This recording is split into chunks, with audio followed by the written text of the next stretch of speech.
하나님이 만드신 최초의 공동체가 가정입니다. 가정이 모여 사회가 되고 국가가 됩니다. 함께 사는 이 공동체 속에 기쁨이 있고 또 행복과 즐거움이 있어야 합니다. 행복은 저절로 이루어지는 산물이 아니라 마치 조각가가 조각품을 아름답게 정으로 다듬어서 만드는 것과 같습니다. 인간이 살아가는데 가장 중요한 게 뭐라고 생각됩니까? 저는 관계라고 생각합니다. 그래서 성경은 창세기부터 계시록까지 이 관계 회복입니다. 하나님과의 관계, 물질 관계, 그리고 또 인간 관계입니다. 이런 관계가 잘 맺어질 때 평안이 있고 안식이 있고 그리고 행복이 있습니다. 여러분, 십계명을 자세히 보면 이 다 관계로 이루어져 있습니다. 1계명부터 4계명까지는 하나님과의 관계입니다. 5계명부터 10계명까지는 인간과 인간과의 관계입니다.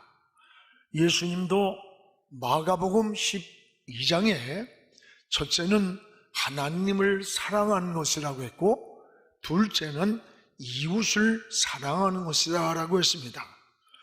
그리고 하나님과의 수직적인 관계, 또 인간과의 수평적인 관계를 완성한 것이 뭐냐? 이게 바로 십자가라는 거예요. 십자가를 통해서 인간과 하나님의 관계를 완성했고 이것이 바로 율법의 완성이다라고 했습니다. 그렇습니다. 하나님과의 관계 못지않게 인간 관계가 굉장히 중요합니다. 대부분 이런 관계가 막힐 때 또는 뒤틀리는 것은 다른 게 아니에요.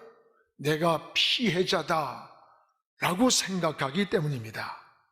이 피해자라고 느낄 때에 마음속에 미움이 생기고 분노가 생기고 이 관계가 막히면서 뒤틀리는 거예요. 아이가 동생을 보고 나면 예뻐하면서도 그 동생을 엄마가 품에 안으면 막 울면서 저도 옆에 와 앉겠다고 그러고 또 이 애가 시름시름 아파요, 자꾸. 여러분, 왜 그런 줄 알아요? 아이를, 동생을 사랑하고 있지만은 엄마의 사랑을, 엄마의 품을 동생한테 빼앗겼다고 하는 그 피해의식이에요. 우리 아이들이 자녀를 이렇게 낳고 아버님, 그래서 이 착한 애가요, 우리만 없으면 애를 몰래 꼬집고 막 때리고 그래요. 그래서 야, 너 조심해야 된다, 위험하다. 내가 엄마를 빼앗겼다는 피해자라고 하는 그 의식이 분노하고 미워하는 거예요. 여러분, 은혜라는 게 뭡니까? 은혜한데 은혜가 뭘까요? 내가 피해자가 아니라 내가 가해자다 라고 느낄 때 여러분, 용서를 구하게 되고 회개를 하게 되고 그리고 관계가 회복이 되는 거예요. 그래서 가족 관계도 마찬가지예요. 요즘 가족 안에서 일어나는 너무나 불행한 사건들이 얼마나 많습니까? 내가 가해자라, 내가 참 마음을 아프게 했어. 남편의 마음을, 아내의 마음을, 자녀의 마음을, 부모의 마음을, 이런 가해자라는 사실을 고백할 수 있을 때 용서가 되고 또 관계가 회복이 되는 거예요. 여러분, 십자가가 뭡니까? 십자가는 이런 관계의 회복이 바로 십자가입니다. 오늘 여러분의 가정에도 이 십자가를 중심으로 이런 막힌 관계가 회복되기를 주님의 이름으로 축복을 합니다. 무엇보다 먼저 우린 이 부부 관계를 회복해야 됩니다. 여러분, 부부는 인류 최초 공동체의 출발점이 바로 부부입니다. 우리 인간에게 공동체를 만드시고 거기에 모든 복을 주신다는 약속이에요. 이것이 부부 공동체입니다. 여러분, 부부라는 것은요, 촌수가 없어요. 이게 그래서 한 몸이라고 그래. 그러나 헤어지는 시간, 그건 남이 되는 거예요. 왜? 촌수가 없으니까. 그럼에도 불구하고 가장 중요한 관계가 여러분, 부부 관계입니다. 이 부부는 사랑으로 맺어지는 관계예요. 가정이 어떤 학력이니 조건이니 그 집에 어떤 집안의 어떤 소유 이런 것이 조건이 되면 그 가정은 행복할 수 없어요. 그래서 가정의 본질은 사랑이에요. 부부 관계가 이 사랑의 관계로 행복이 이루어지고 여기에 평화가 이루어질 때 그 안에 있는 자녀 관계, 부모 관계, 시댁, 처가 이게 다 평안해지게 되고 이것이 다 좋아지게 되는 거예요. 부부 관계가 깨지면 자식, 처가, 시가 다 깨지는 거예요. 이게 부부는 이 둘의 문제가 아닙니다. 이게 자녀와 직결되어 있는 거예요. 가족사와도 직결되어 있는 게 부부라는 것을 알아야 돼요. 여러분께서 혼자만의 이익이나 쾌락으로 살아갈 수 없는 것이 부부의 관계예요. 여러분, 자식 새끼만 아니고 주변과 관계된 것만 아니라면요, 벌써 그냥 끝장내고 싶었던 사람이 여기 한둘입니까? 끄떡끄떡하잖아요 벌써. 이게 한둘이 아니에요. 근데 이게 자식이 있는 거예요. 이 가족사가 연결되어 있는 거예요. 이게 바로 부부라는 거예요. 부부라는 거. 혼자만이 아닌. 대부분의 이 부부간의 갈등의 요인, 싸움의 원인이 뭘까? 나는 피해자다 라고 하는 시간 내 마음에 분노가 생겨요. 미움이 생기고 억울하고 갈등으로 그게 나타나게 되는 거예요. 내가 피해자이기 때문에. 그래서 여러분, 은혜는 뭐냐? 여러분, 내가 피해자가 아니라 가해자다. 내가 가해자다. 남편의 마음을 내가 상하게 했어. 내가 말을 너무 확 해가지고 아내의 마음이 상했어. 자녀의 마음을 상하게 하고 부모의 마음을 상하게 했어. 내가 피해자가 아니라 나는 가해자라고 느껴질 때 여러분, 오히려 용서를 구하게 돼요. 그래서 이 관계가 회복이 되는 거예요. 성경의 야곱과 에서의 모습을 보세요. 서로 피해자라고 생각하고 있는 한 이 뒤틀린 관계가 해결할 수가 없는 거예요. 에서는 지금 야복강 건너편에서 20년 동안을 400명의 군사에 칼을 갈면서 20년 동안을 세월을 낭비하는 거예요. 뭐 때문에? 장자꾼을 빼앗겼다는 피해자의 분노 때문에. 동생을 건너만 주겠다고 20년이란 세월을 낭비한 거예요. 피해자라고 생각한 거예요. 또 여러분, 에서는 야곱은 어때요?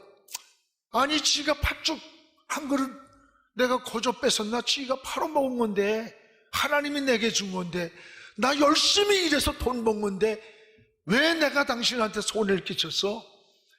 이게 야곱이는 자기 나름대로의 피해자라고 생각하니까 형을 원망하는 거야. 이 문제를 풀려고 인간적인 생각을 하는 거예요. 그래가지고요, 잔머리 쓰는 거 아닙니까? 재물을 갖다가 돈이 있으니까 형한테 안겨주면 형이 마음이 풀리겠지. 안 풀리는 거예요. 자식을 보내면, 조카를 보면, 아내를 보면 다 보내도 문제에 답이 없습니다. 풀리지가 않는 거예요. 왜 그럴까요? 이 문제는, 야곱의 변화는 본질에 있다는 것을 알아요. 본질. 이 본질의 변화가 뭘까? 바로 내가 피해자다 라고 하는 마음에서, 아니야, 나는 가해자야. 그래, 내가 형의 장자권을 빼앗겨서 얼마나 억울했겠어. 저 20년 동안 세월을 낭비하고 있는 형을 내가 가서 용서를 해야 돼. 잘못을 구해야 돼. 나는 가해자야.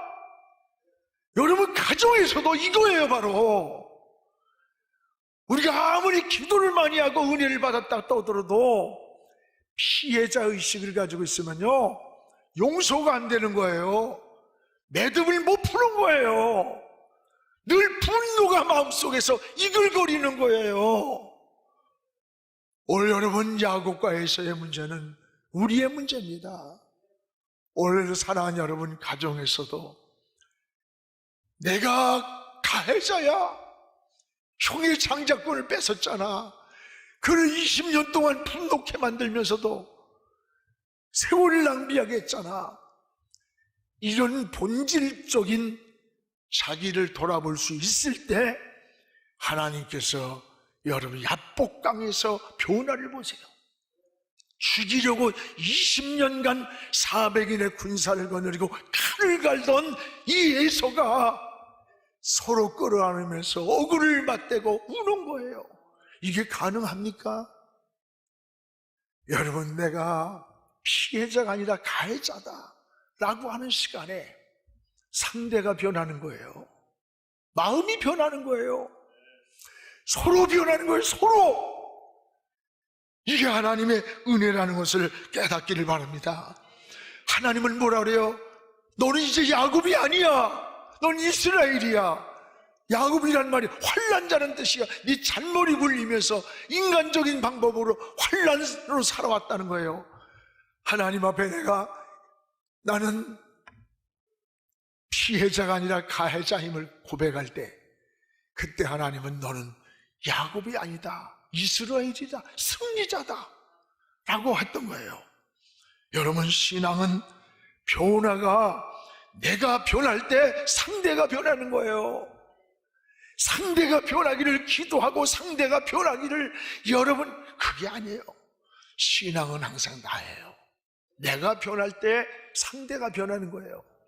내가 변하지 않는데 어떻게 자식이 변하고 아내가 변하고 남편이 변하고 세상이 변하기를 원하겠어요? 오늘 변화의 주체는 나예요. 나는 피해자가 아니라 가해자라고 고백할 수 있을 때 하나님의 이스라엘이란 승리를 주시는 거예요. 여러분, 부부관계도 똑같습니다. 바울은 이 부부의 역할을 아주 잘 소개하고 있잖아요. 먼저 여기 아내의 역할을 보세요.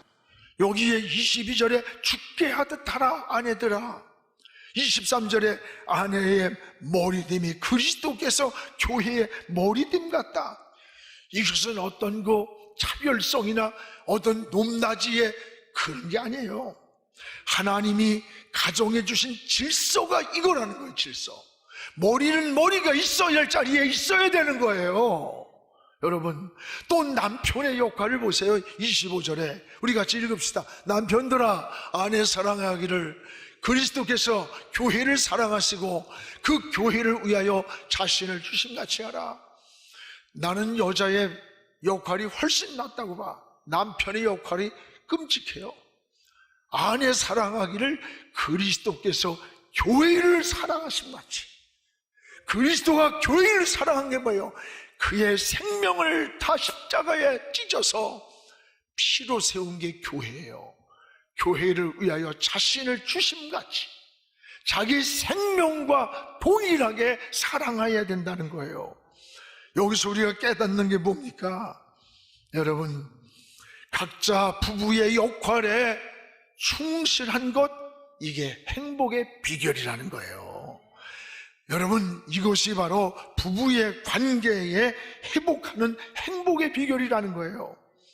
오늘 서로 이런 이해와 양보와 이런 사랑으로 여러분의 가정이 다시 행복을 회복할 수 있기를 주의 이름으로 축복을 합니다. 또 하나는 이 자녀의 역할을 회복해야 된다는 거, 자녀의 역할. 오늘 여기 하나님은 이 자녀는 부모의 어떤 그 관계를 첫 계명이라고 소개합니다. 1, 2절입니다. 우리 한번 같이 읽어보겠습니다. 자녀들아, 주 안에서 너희 부모에게 순종하라. 이것이 옳다. 2절, 네 아버지, 어머니 공경하라. 이것이 약속 있는 첫 계명이다. 여기 여러분 보세요.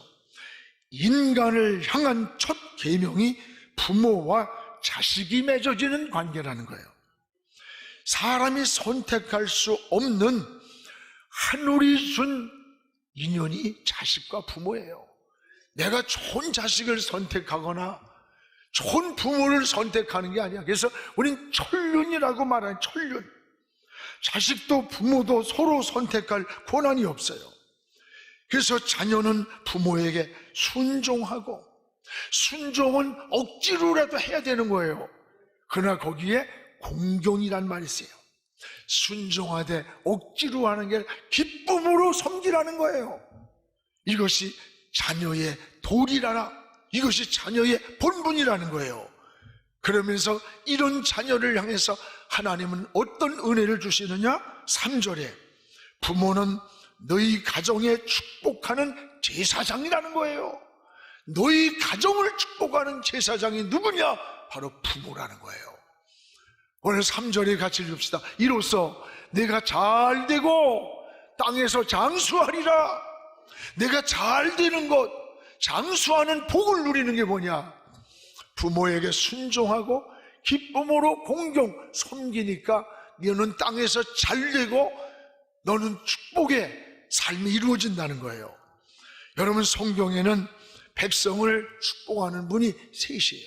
한 분은 생명의 근원인 되시는 하나님이 우리에게 복을 주시는 겁니다, 직접. 또 하나는 기름 부음 받은 제사장들이 백성을 이렇게 축복하는 거예요. 하나님은 복을 주는 거고 그 복을 주라는 명령을 받아서 축복하는 거야, 기름 부음 받은 제사장들이. 이게 여러분 오늘의 주의 종들이에요.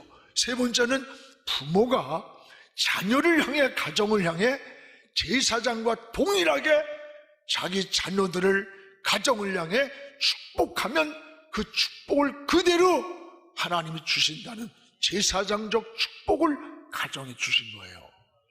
여러분은 가정의 제사장이에요. 그렇다면 여러분, 부모는 어떻게 돼? 자녀를 마음껏 축복하세요. 가정을 막 축복하세요. 부모를 가정의 제사장으로 하나님이 세우셨기 때문에 그래요. 자녀들은 부모에게 순종하고 공경하는 것이 이게 축복의 원리예요. 너희 가정의 제사장을 부모라는 거야. 그 부모를 공경하라. 내가 장수하고 땅에서 잘 되리라는 겁니다. 그렇습니다, 여러분. 이 부모와 이 자식의 마음은 사실 비교가 안 되는 거예요.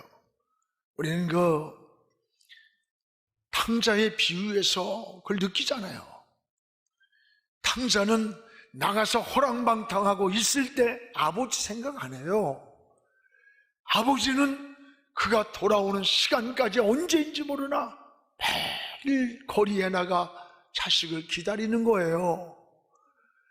다 망하고 나니까 그때서 아버지 생각이 나서 탕자가 돌아올 때 그 아버지가 아들을 맞이하면서 과거를 묻지 않고 넌 이뤘다가 얻은 내 아들이라고 품는 거, 이 아버지의 마음과 자식은 비교가 안 돼요. 이게 여러분 부모의 마음이에요. 이게 자식이기 때문입니다. 자식이기 때문에. 그러나 자식은 이것을 모르고 방황을 한 거예요. 우린 자식과 부모의 마음은 비교가 되지를 않아요. 비교가. 살아계실 때 잘해야 돼요. 여러분, 떠나고 나면 후회합니다. 바울은 자녀들에게 두 가지를 제시했습니다. 주 안에서 순종하라, 그리고 공경하라. 바로 이겁니다. 그러면 부모의 역할은 뭘까? 우리 다 각자 역할이 있는 거예요. 우리 부모의 역할은 뭘까? 오늘 4절을 한번 같이 읽겠습니다. 더 아비들아, 너희 자녀를 노엽게 하지 말고 오직 주의 교훈과 훈계로 양육하라. 여기 자녀를 노엽게 하지 말고 꿈을 심어줘야 된다는 거예요. 노엽게 한다는 말은 마음에 상처를 주고 마음속을 상하게 하고 분노하게 하는 게, 이게 여러분 노엽게 한다는 뜻이에요. 부모가 하는 말이 여러분 부모만 상처받는 거 아니에요. 부모들이 자식들에게 내뱉는 말 한마디가 자녀의 가슴에도 지울 수 없는 상처와 아픔과 절망을 안을 수가 있다는 것을 잊지 말아야 됩니다. 여러분 자녀들의 마음에도 꿈을 주고 위로를 해주고 용기를 줄 필요가 있는 거예요. 여러분의 자녀들에게 어려서부터 꿈을 말해주세요. 꿈을 심어주세요. 자녀들은 꿈을 먹고 사는 겁니다. 여러분, 우리는 꿈을 꾸고 하나님은 그 꿈을 이루어주시는 분이에요. 또한 여러분 자녀들에게 오늘 여기 보면 4절에 주의 교훈과 훈계로 양육을 하라 그랬어요. 이 말을 한마디로 말하면 신앙을 자녀에게 물려줘야 된다는 거예요. 세계적인 석학 인물들 중에 유대인들이 굉장히 많습니다. 여러분 세계적인 과학자 아인슈타인이 누구냐? 유태인들이에요. 여러분 페이스북 창업자가 누구냐? 유태인이에요. 여러분 스티븐 잡스 애플 창업자, 또 여러분 구글 공동 창업자, 여러분 록펠러, 요즘 빌 게이츠 좀 문제가 생기고 있는데, 이런 모든 이들 정치, 경제, 사회, 문화 주류를 누가 잡는? 유대인들이에요. 세계적인 모든 정치계, 경제계, 문화를 지배하는 일들이 세계 노벨상의 30%를 유대인이 차지하잖아요. 이건 놀라운 일입니다. 그들은 2000년 동안 나라를 빼앗겼어요. 디아스포라, 흩어진 민족으로 비참하게 살았어요. 1948년에 나라가 회복되었을 때 놀라운 또 하나의 이적입니다. 자기의 모국어인 히브리어를 다 구사하는 거예요. 이게 어떻게 가능하겠어요? 여러분 2000년의 역사에 언어를, 자기 모국어를 잃어버리지 않았다? 이게 어떻게 가능할까요? 가정에서 철저하게 하나님 말씀을 들려준 쉐마 교육이라는 거예요. 쉐마, 들으라. 가정에서 하나님 말씀을 끊임없이 가르쳤기 때문에 자기 언어를 잃어버리지 않았다는 거예요. 여러분 불에 타지 않는 것, 녹슬지 않는 신앙의 유산을 말하는 거예요. 여러분 가정예배는 굉장히 중요한 거예요. 그리고 새벽마다 집사람이 새벽 기도 왔다 오면 머리에 손 얹고 기도를 해줬어요. 성장한 이들이 뭐라는 줄 알아요? 우리에게 좋은 곳으로 데려갔던 것, 우리를 갖다 맛있는 걸 사줬던 것, 어렸을 때 기억이 안 납니다.